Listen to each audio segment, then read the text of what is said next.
piling mo tuwina. Alleluia, alleluia.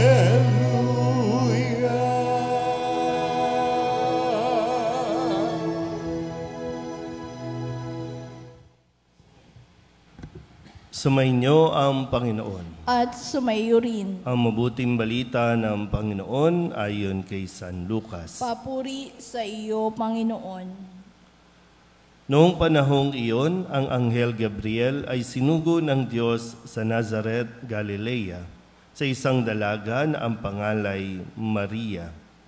Siya'y nakatakdang ikasal kay Jose, isang lalaki buhat sa lipi ni Haring David.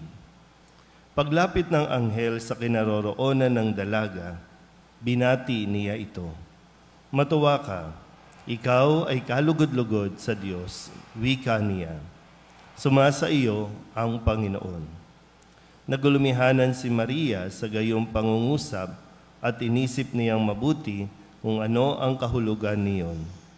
Kaya't sinabi sa kanya ng anghel, "Huwag kang matakot, Maria, sapagkat kinalulugdan ka ng Diyos.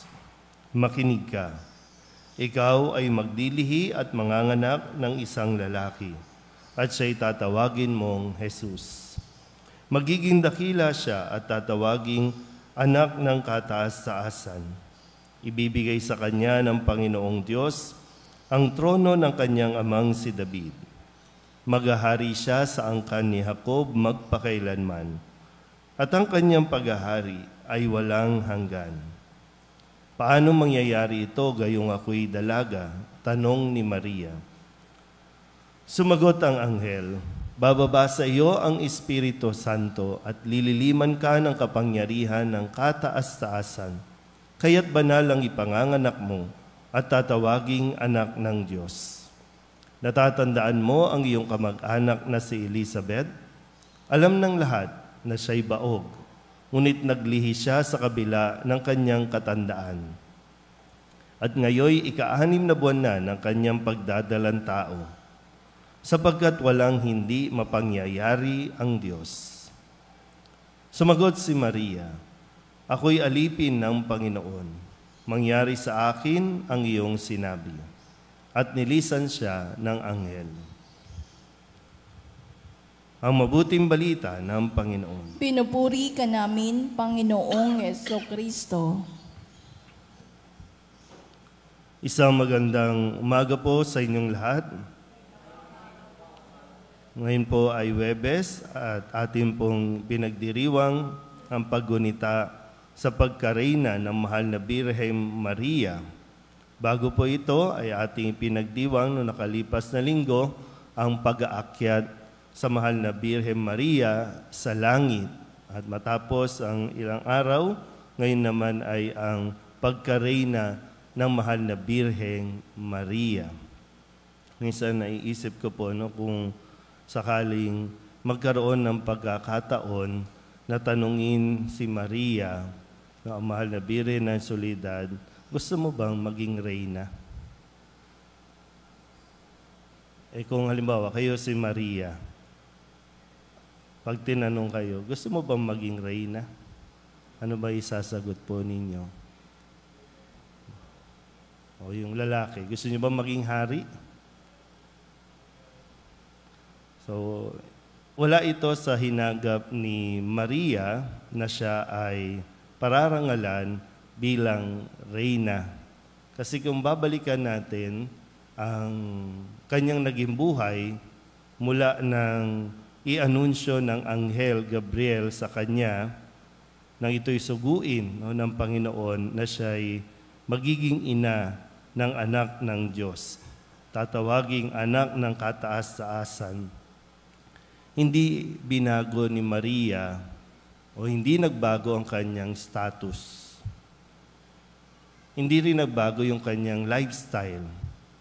Bagkus ay nanatili siyang simple, nanatili siyang payak, at mapagpakumbaba.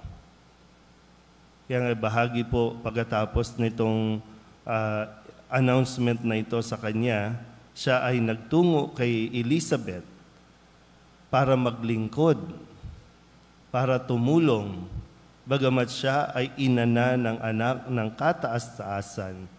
Pero siya ay nagtungo o magtutungo para paglingkuran si Elizabeth na malapit ng manganak.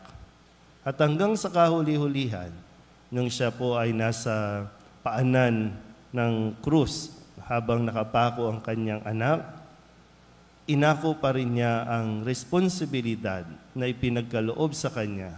At higit pa sa responsibilidad, dahil hindi trabaho ang maging isang ina, nang ihabilin ni Jesus ang kanyang alagad sa kanyang ina.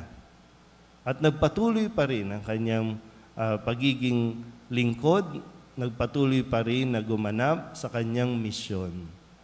Kung kaya't para sa atin, nararapat lamang na siya ay ituring hindi lang ina, kundi reyna ng ating buhay. Reyna na patuloy na nangangalaga sa kanyang mga anak, sa kanyang nasasakupan, at sinisikap din ang kaligtasan ng bawat isa. Kaya kung ano ang ginagawa natin dito sa lupa, nawa mapag-isipan din natin dahil ito ay paghahangad din natin na makapiling ang mahal na ina doon sa langit, na siya namang gusto niya rin makapiling tayo para sama-sama tayong magpupuri, magpapasalamat sa harapan ng nag-iisang Diyos natin. Doon sa langit, kung paanong pinahalagahan natin lahat ng mga titulo natin dito sa lupa. Pero doon sa langit, wala tayong ibang titulo na may pagmamalaki doon. Kaya kung ikaw ay, ano man ang posisyon mo, CEO, President, Vice President, Chairman of the Board, o kung ano man yan, tiyakin mo lang na yan ay magdadala din sa iyo sa langit. Ano man ang posisyon natin dito sa lupa, ano man ang title, Miss Barangay, Miss Kagawad, ano man ang title o koronang nakapatong sa ating ulo dito sa lupa, tiyakin lang natin na ito ay magdadala din sa atin sa langit. Kung ano man ang maging titulo natin sa langit, nasa Diyos na iyon.